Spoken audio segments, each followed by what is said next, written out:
tal amigos? Pues aquí estamos una vez más desde nuestra sana distancia, pues haciendo cuarentena con ustedes y pues en fin.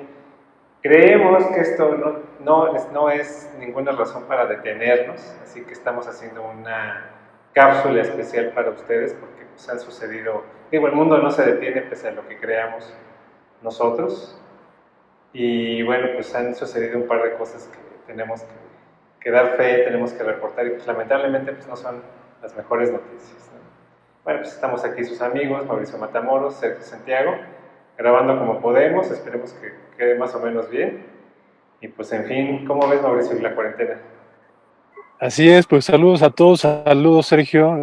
Efectivamente, como dices, pues esto no puede detenerse y lo curioso es que desafortunadamente estamos reunidos aquí porque sí se detuvo la obra de un par de autores muy trascendentes para todo lo que nos compete, ¿no? Obviamente estamos hablando de un gran director, Stuart Gordon, y de un gran ilustrador, Juan Jiménez, ¿no? Pero Juan Jiménez, vamos por así es. partes, ¿no?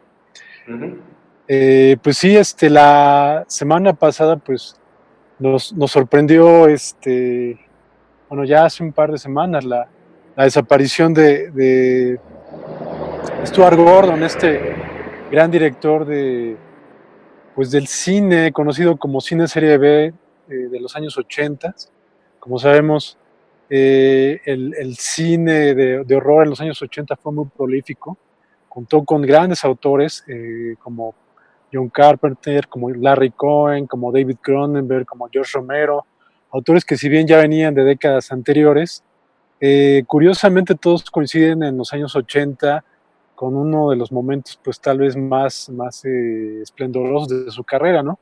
Y Stuart Gordon no fue diferente a esto, porque él de hecho comienza su carrera precisamente a mitad de los 80 en el 85 con esa gran obra que se conoce como Reanimator, ¿no? Así es, así es. Sí, digo, pues es como era de los últimos bastiones de ese cine tan arriesgado que era el cine de los ochentas. Y bueno, pues si algo distinguió siempre a Stuart Gordon, pues fue su tremenda irreverencia, ¿no? Yo creo que de muchos de esos grandes autores de esa época, pues él era pues uno de los más anárquicos, ¿no? Es más, recordemos que él pues empezó justamente pues, en teatro y su tipo de teatro siempre era un teatro pues bien pues, pues rompía con todo, pues, ¿no? O sea, recordemos que su primera obra era un proyecto en el cual pues, el público salía pues, totalmente humillado, ofendido y demás. Yo creo que es un gran director de anarquía, ¿no? O sea, muy pocos directores tienen esta misma tónica totalmente pues, caótica, irreverente, y bueno, pues eso hizo justamente que se aproximara a creadores muy similares a él, ¿no? Y sobre todo, pues pese a esta tónica siempre de serie B, podemos decir entre comillas, cine mal hecho, pues en realidad él siempre tuvo unas lecturas muy interesantes, ¿no? O sea, sus grandes adaptaciones, sobre todo a Lovecraft, ¿no? Entonces, bueno, pues realmente, digo, lo hemos dicho muchas veces, pues va a ser muy difícil que esta época de los 80 se repita, sobre todo porque pues, eran directores que se hacían a un lado cuando hablábamos de estos grandes creadores, ¿no? De estas grandes figuras como Edgar Allan Poe, Lovecraft, ¿no? Pues en fin, estamos pues, ante esto una vez más, ¿no?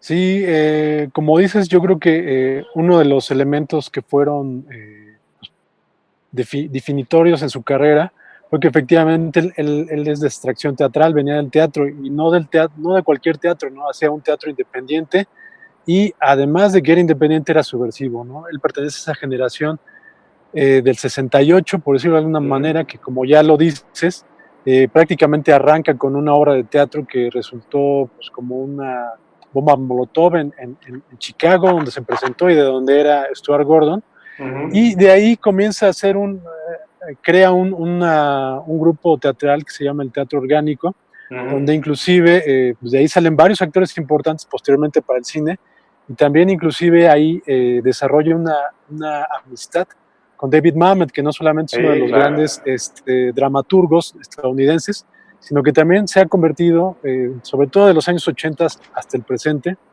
en uno de los grandes guionistas tanto de teatro como de cine, ¿no? Y esto es, lo menciono como uno de los puntos que hablan de la importancia de Stuart Gordon, porque es precisamente ahora que murió hace unos días Stuart Gordon, cuando David Mamet escribió un texto, no recuerdo para qué diario, y pues ahí en ese texto prácticamente dice que toda la revolución teatral a la que pertenece David Mamet, de la que es parte David Mamet, es Ujú. gracias a pues todas las creaciones, todas las invenciones, todos los hallazgos teatrales de Stuart Gordon, ¿no? Y con Sí, esto, pues claro. bueno, podemos entender obviamente y claramente esa frescura, esa trascendencia que le llevó Stuart Gordon al cine, a todo el cine, a través del cine de horror, ¿no? Ujú. Yo creo que no es fortuito que inicie Stuart Gordon con una adaptación a Lovecraft, porque como recordaremos, prácticamente hasta antes de Reanimator, no se había hecho una sobresaliente adaptación de Lovecraft en el cine. De entrada, Reanimator, pues estamos hablando de un serial de cuentos cortos, que así Sí, los claro. escribió Lovecraft, Una los escribió para noveleta. Ujú. una noveleta, una serie de noveletas ahí, Ujú. que escribió para una publicación de comedia. Entonces, los cuentos originales de Reanimator tienen o pertenecen a una vena cómica, ¿no? Y esa vena cómica se puede percibir en la película de Stuart Gordon, pero a través de un humor muy, muy negro, y que esto Ujú. permite darle pues un cariz totalmente a la historia, a la anécdota de Lovecraft, y también un cariz totalmente distinto al cine que se hacía en aquellos años, ¿no?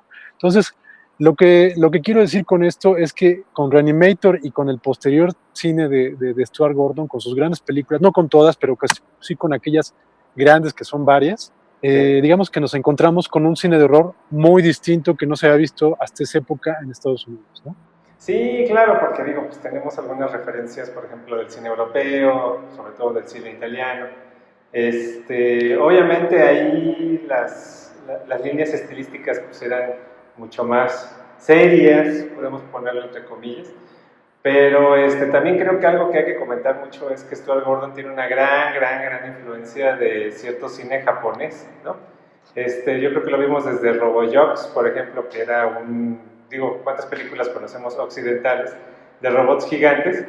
Pero pues él lo convierte en otra cosa, ¿no? O sea, lo apropia siempre. Y bueno, pues yo creo que es como un director 100% norteamericano, gringo, ¿no? Usar esos términos. Pero muy bien hecho, pues, ¿no? O sea, finalmente sus películas, aparte que son muy divertidas, no dejan de tener esta línea todo el tiempo de ataque, pues muy del cine B, justamente de los 60, 70, pues contra sociedades, ¿no? Por ejemplo, es una película que tú puedes considerar totalmente muy poco seria o ruin de estas películas.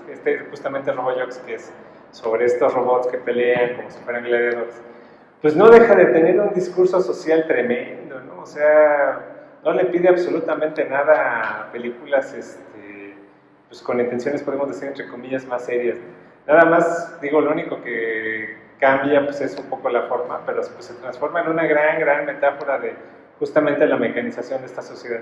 Y sobre todo es una gran crítica de justamente la sociedad de los años 80, ¿no?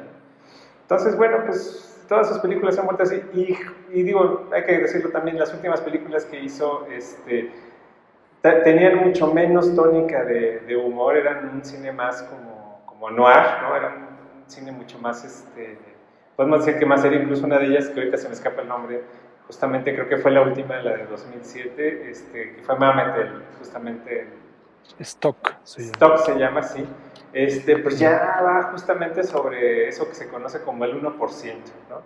Que es esta gente que maneja cantidades millonarias de dinero, que son los dueños de la economía, podemos decir. Y bueno, pues que un día de repente enloquecen y se transforman en unos verdaderos monstruos, ¿no? Unos enemigos de la humanidad. Y bueno, pues no deja de tener esta tónica de humor serio, incluso en sus últimas películas, de humor negro, pero sí creo que le baja un par de rayitas a lo grotesco, pero también me parece que es lo que ya exigía la época, ¿no? Sí, bueno, a mí en lo personal, por ejemplo, las dos últimas películas de Stuart Gordon que fueron Edmond, que creo que estás hablando Sí, de claro, Edmond, sí. y Stock, Uh -huh. Me parecen grandes películas, ¿no? Y sí, son unas películas que ya como que iban dando la curva, un poquito más o menos, por poner un ejemplo generacional, que no el mismo ejemplo de autores, pero más o menos lo que, digamos, la transformación que sufrió el cine de David Cronenberg, Sí, que, claro. pa- que, que no dejó de hablar de estas mutaciones en el ser humano, pero sí, si su cine en los ochentas, totalmente estrambótico, sangriento y asqueroso, hablaba de las mutaciones corporales, Sí. la última parte de su cine, si bien sigue hablando de mutaciones corporales, porque el cerebro es parte del cuerpo, habla sobre todo de las mutaciones mentales, ¿no? El Mentales, cine de sí. Cronenberg. Y aquí en el caso de Stuart Gordon, también digamos que deja a un lado toda la pues toda la gran enseñanza de asquerosidades que nos mostró a través de su cine de los años 80 para, digamos, ubicarse, detenerse en todas las locuras que hay dentro de la mente también del ser humano, ¿no? De esa manera, películas como Edmond, que de hecho está basada en una obra de teatro de David Mamet y película para la cual el propio Mamet hace el guión, Sí. nos habla de un descenso hacia la oscuridad mental y del racismo que hay prácticamente en una noche de pesadilla del protagonista que se acerca mucho, a mí, yo me pongo a pensar o me hizo recordar mucho el tipo de historias que hacían Robert Crumb o Daniel Klaus en las Sí, historietas, claro, ¿no? sí, sí. Y la última película de Stuart Gordon, que es esta película de Stock, también habla de un encontronazo un encontronazo social, ¿no? Sí, Porque habla de una chica joven, digamos, bien posicionada socialmente, que atropella a sí, una exacto. persona de la calle y ahí se da el encontronazo social, ¿no? Entonces, son Pero además películas, fue real, o sea, fue basada sí, en una exacto, nota real, ¿no? Que es lo más escalofriante porque exactamente. esta mujer dejó atropellada a esta persona ahí en su coche, está atorada, por eso se llama stop, porque está atorada la persona ahí. Y esperó hasta el último Ajá. momento porque dijo, pues esto me va a arruinar socialmente, ¿no? Uh -huh. Sí, entonces, como vemos, son películas que no dejan de ser espeluznantes como sus películas iniciales, Sí. pero obviamente están hablando de un terror distinto y de una perspectiva distinta, ¿no? Y esto, en lo personal, me parece que habla precisamente del gran autor que era Stuart Gordon, ¿no? Que de entrada hizo una gran cantidad de películas dentro de ese subgénero, dentro de esa manera de hacer cine que era cine serie Uh B, -huh. con muchas ideas y con poco presupuesto, ¿no? Y hizo grandes películas como Reanimator, como From Beyond, que aquí tenemos el Sí, cartel, caray, sí, claro. como Dagon, que es otra gran adaptación de Uh Lovecraft. -huh. O sea, él tiene un gran ciclo de cine fantástico y termina haciendo cine de terror, pero totalmente espeluznante y realista, ¿no? No, y muy Y premiado, o sea, sin todo el bajar de tiempo, sí, nivel, claro. ¿no? Sí, o sea, también otra cosa que no hay que perder de vista es que pues, fue multipremiado siempre. Todo el mundo le tenía un gran respeto a su trabajo. Y pues bueno, yo creo que hay muy pocas adaptaciones a Lovecraft de este nivel, ¿no? O sea, realmente siempre tenía una comprensión del lado estrambótico, caótico de Lovecraft, ¿no? Y bueno, pues en Dagon pues es un ejemplo extraordinario. Yo creo que pese a todos estos años no ha habido todavía una adaptación con ese nivel, ¿no? Sí, no, realmente el momento que tuvo la suerte de vivir y de crear Stuart Gordon a mediados de los 80 y el resto de los 90, fue extraordinario, ¿no? Y aquí también hay que puntualizar que creo yo que se debe a que Stuart Gordon de alguna manera siguió trabajando como trabajaba en el teatro, Uh porque -huh. había creado una especie de compañía, ¿no?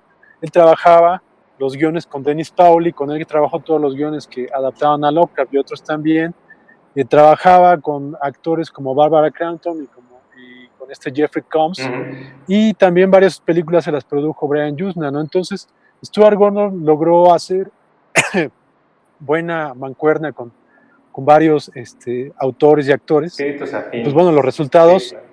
los resultados son realmente extraordinarios, ¿no? Y no quiero dejar de mencionar, digo, hablando de las últimas películas, aunque sí forma parte de su nueva época, pero al mismo tiempo creo que de 2002-2003, pues es esa cosa tan indescriptible que se llama El Rey de las Hormigas, ¿no? que es una Sí. película totalmente fascinante, fascinante. O sea, de principio a fin es un personaje que pasa de cero a, pues no sé, un carnicero, ¿no? No sé cómo podemos, es alguien que descubre una capacidad casi infinita de violencia, ¿no? Está llena de giros, Ujú. de giros de tuerca ahí en el guión y demás, no voy a arruinar nada de eso. Pero, puta, o sea, yo creo que esa es como probablemente sea su película en donde Stuart Gordon está en su máxima expresión, en cuanto a drama, en cuanto a dirección, en cuanto a una serie de cosas, o sea, ahí está en su punto, pues, ¿no? Una maravilla esa película. Uh-huh. Sí, sí, sí, es extraordinario. Realmente Stuart Gordon, a pesar de que vamos, nos dicen Stuart Gordon y pensamos Sí, Reanimator, por claro. ejemplo, y de golpe, pues sí, su cine tuvo muchos registros, ¿no? Ya lo dices, ahí está The King of Ants, están estas dos últimas películas que mencionábamos. En los 90, por ejemplo, hizo ya, lo mencionaba Robot, bueno, Robot yo es de finales de los 80, pero en los 90 hizo películas tan extraordinarias como The Fortress, que es otra película futurista también, que es una crítica Ah, sí, claro, desesperanzadora a lo que nos espera ya en el presente, donde ya hay una sobrepoblación, donde las cárceles son pues ya campos de concentración. Entonces, pues Stuart Gordon fue sin duda un director que nos habló de todos los terrores que podían habitar en el cine, pero que finalmente eran reflejo de toda nuestra sociedad. sí, por supuesto. Entonces, sí, sin duda, pues esta pérdida de Stuart Gordon ha sido un golpe muy, muy fuerte para todos los que nos gusta, no solamente el cine de horror, el cine fantástico, sino el gran Sí, cine, claro. ese gran cine del que la gente en general se pierde de él, porque pues solamente ve lo que le dice la crítica. En otro punto, porque esto va a hacer que la crítica se rindiera ante su cine, ¿no? Prácticamente ovacionó su cine a pesar de lo truculento que podía ser. Desde que salió Reanimator, desde que se presentó en el Festival de Cannes, toda la crítica prácticamente Lo ignoro. habló Sí, bien claro. de su Sí. cine desde entonces. Sí, claro, sí, o sea, igual la historia de siempre ya ni siquiera lo vale la pena pues, ahondar, pero sí, o sea, después de una cantidad de años de ignorancia, pues de parte de la crítica especializada, podemos decirlo así, de repente, pues obviamente hay una calidad ahí, innegable, pues llega un momento en que necesariamente va a llegar, o sea, necesariamente ya no pueden hacer, ahora sí que ya no pueden tapar el sol con un dedo, ¿no? Y bueno, pues tiene que ser así, o sea, ¿qué quisiéramos nosotros que todas estas personas, toda esta gente que durante años, digamos que los fans siempre hemos valorado, pues qué más quisiéramos que desde un principio fuera así? Bueno, pues así es, ¿no? Y bueno, no hay que dejar de mencionar también, pues que no murió tan grande, o sea, realmente nos sorprendió a todos porque era una persona muy sana, ¿no? Era una persona, pues, incluso físicamente fuerte, ¿no? Entonces sí, realmente ya tenía bastante tiempo que no trabajaba como director, pero pues sí realizaba una serie de funciones, pues digamos que afines, y realmente sí fue muy, muy sorprendente pues ahora sí que su ausencia, ¿no? Digo, teníamos que... Sí, sí, digo, me parece que lo último que estuvo haciendo fue regresar al teatro. De hecho, de lo último que hizo fue un monólogo con Jeffrey Combs, pues, actor importante en sus películas, ya lo mencionábamos, y también fue pues, la reposición de un musical de Reanimator, Ah, sí, que claro, habría claro. sido sin duda fabuloso poder verlo, ¿no? Ya no tuvimos la Sí, oportunidad, claro. pero también para variar fue un musical que cuando se presentó, cuando estuvo en Nueva York, cuando estuvo en Las Vegas, corrió con muy buenas Sí. críticas, ¿no? Entonces, sin duda, pues bueno, esta ha sido una gran pérdida. Acá en México tuvimos la suerte de tenerlo gracias al Festival Macabro hace 4 años, si no me equivoco, Sí. que de hecho vino Stuart Gordon acompañado por Dennis Paulis, su guionista, y en la Cineteca Nacional pues pudimos ver una selección de sus películas comentadas por el propio Gordon, entonces fue algo fabuloso. Y hace un par de años, si no me equivoco, también Barbara Crampton anduvo por acá, ella estuvo presente como parte del festival Mórbido. Entonces, en los últimos años, pues bueno, hemos tenido la fortuna de contar con gente involucrada en el cine de Stuart Gordon, y pues bueno, al menos podemos decir que tuvimos esa Sí, suerte, ¿no? claro. Porque ahorita pues ya, ahora sí, aunque quisiéramos, pues ya no vamos a poder contar conectar más con Stuart Gordon, pero pues ahí, como conductores que desaparecen físicamente, ahí está la obra para continuarla redescubriendo, saborearla y continuarla propagando, Así. ¿no? ¿Qué es lo que... Bueno, pues estamos empezando la segunda parte de esta accidentada grabación. Y bueno, pues también es para otra muy mala noticia. Justamente en el marco pues, de esta situación mundial de la pandemia de COVID, mejor conocido como este, coronavirus, pues lamentablemente tuvimos una de las pérdidas pues, perturbadora, terrible, terrible en el mundo del cómic, que es Juan Jiménez. Y bueno, pues digo, lo que podamos decir aquí en un poquito de tiempo pues va a ser inabarcable en cuanto a la magnitud de esta situación. Yo creo que no, hace mucho que no veíamos a un creador de cómic cuya ausencia, cuyo fallecimiento fuera tan comentado en los medios, ¿no? Afortunadamente hubo una cobertura muy amplia de esto y bueno, pues eso habla justamente de su importancia, ¿no? Sí, sí, sí, pues ya lo decías, ¿no? Ha sido una desaparición muy inesperada, desafortunada.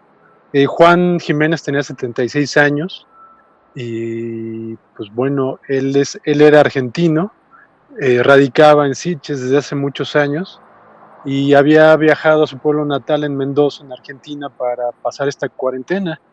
Desafortunadamente, pues bueno, la enfermedad ya lo seguía como un mal augurio, ¿no? Sí, Y sus últimos días los pasó en Mendoza. Pero, pues bueno, esto obviamente a quienes conocemos su obra nos ha pegado fuertemente porque sin duda, digo esto lo digo desde una óptica obviamente personal, pero creo que más o menos se repitió con quienes tuvieron la oportunidad de leer Los Metabarones.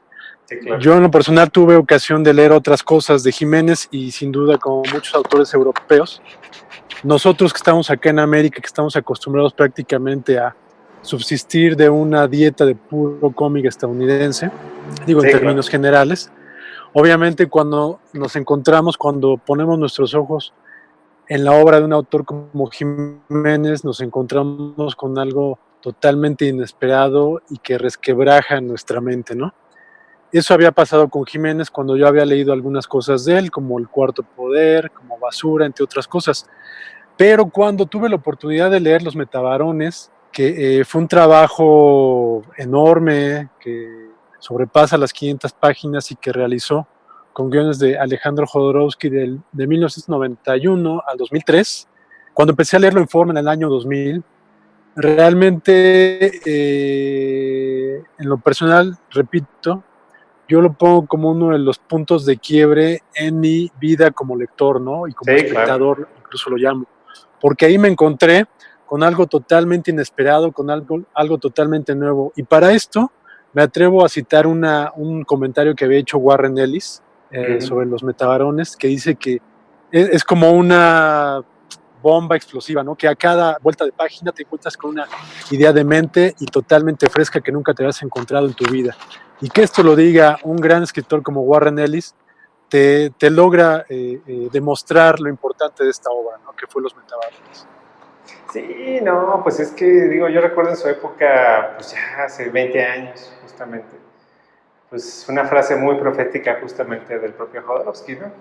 Cuando le preguntaban sobre su relación con el cine y con el cómic y demás, pues él decía, bueno, pero es que Los Metabarones llevarla al cine sería imposible porque pues, se necesitaría un presupuesto como de 200 o 300 millones de dólares.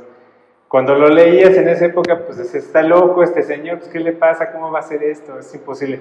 Una película de cómic que cueste 300 millones de dólares, pero que además haya quien le interese, ¿no? Y bueno, pues estamos en una época en la cual esas ya son las películas medianas, ¿no? O sea, incluso ya rebasamos esa cuestión. Y sí, efectivamente, la complejidad visual, pero sobre todo la complejidad narrativa de Los Metabarones, pues es muy difícil encontrar una similar, ¿no? Es una épica pues, que se construye a partir de todo el universo, ¿no? Y realmente te transmite esa dimensión, ¿no? como algunos saben, pues estos metabarones son un grupo de guerreros que son los mejores del universo, ¿no? Entonces, cada uno de los subsiguientes metabarones puede reclamar su derecho solamente matando a su antecesor. Entonces, bueno, pues todo esto pues, es una saga como de, creo que son 5 o 6 volúmenes, ¿no? Y cada uno es mejor, son 8 volúmenes, entonces, pues, más las armas del metabarón, que yo creo que tiene una mención aparte. Digo, no involucra a Jiménez, pero bueno, realmente tiene mucho que ver con este universo que él creó, ¿no?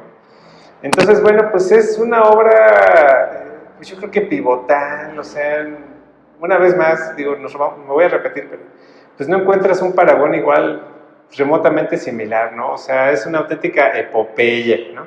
Y justamente pues está alimentado de esto. Yo creo que Jodorowsky encontró una mancuerna pues sin igual, ¿no? O sea, lo hemos comentado muchas veces, no volvería, creo que, a encontrar a alguien que llevara su visión pues a la magnitud que merecía, ¿no? Y bueno, pues Jiménez aquí se rebasa completamente y pues crea algo que podemos decir que era una obra, que es una absoluta obra maestra. Y bueno, volviendo una vez más a estas declaraciones estrambóticas en primera instancia, ¿no? Que te da esa impresión primero. Justamente Jodorowsky decía esto, ¿no? Decía, bueno, pero es que estas obras son como de Da Vinci, ¿no? Entonces, bueno, tú lo lees tal vez en la entrevista sin conocer a los metabarones y dices, pues sí, efectivamente, este señor está exagerando, ¿no? Pero una vez que ya te repasas los 8 volúmenes, hasta dices, bueno, pues es que tiene completa, total y absolutamente la razón. No hay una página ahí que no sea totalmente brillante, que no tenga un estilo propio y que no tenga, sobre todo, una creación totalmente coherente de un universo muy, muy, muy completo y que realmente es indistinguible, digamos, de una imaginación, pues, que justamente le está hablando al tú por tú, ¿no? Que es la imaginación de Jiménez con la imaginación de Jodorowsky, ¿no? Y bueno, pues tú lo has dicho, ¿no? Estábamos muy acostumbrados a cierto cómic americano, pero si teníamos digo, para los que tienen la fortuna de haber conseguido su Hannibal 5, pues saben que era más o menos como una continuación de eso, ¿no? O sea, realmente todo estaba ahí, ¿no?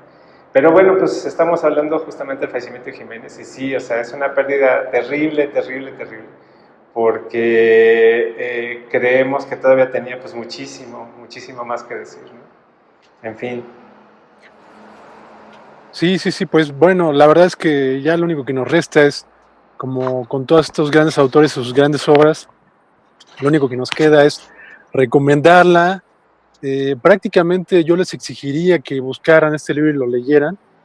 Sabemos que Jodorowsky tiene muchos detractores, pero me gustaría llegar a esos detractores y decirles, bueno, hagan un lado que esto lo escribió Jodorowsky, Sí, o claro. hagan de cuenta como si no lo escribió él, y léanlo, porque en verdad no hay nada parecido a esta obra. Sí. No hay una space opera que se le acerque. Curiosamente, recordemos que Jodorowsky intentó hacer ese proyecto de Dunas en los 70s, no se pudo hacerlo.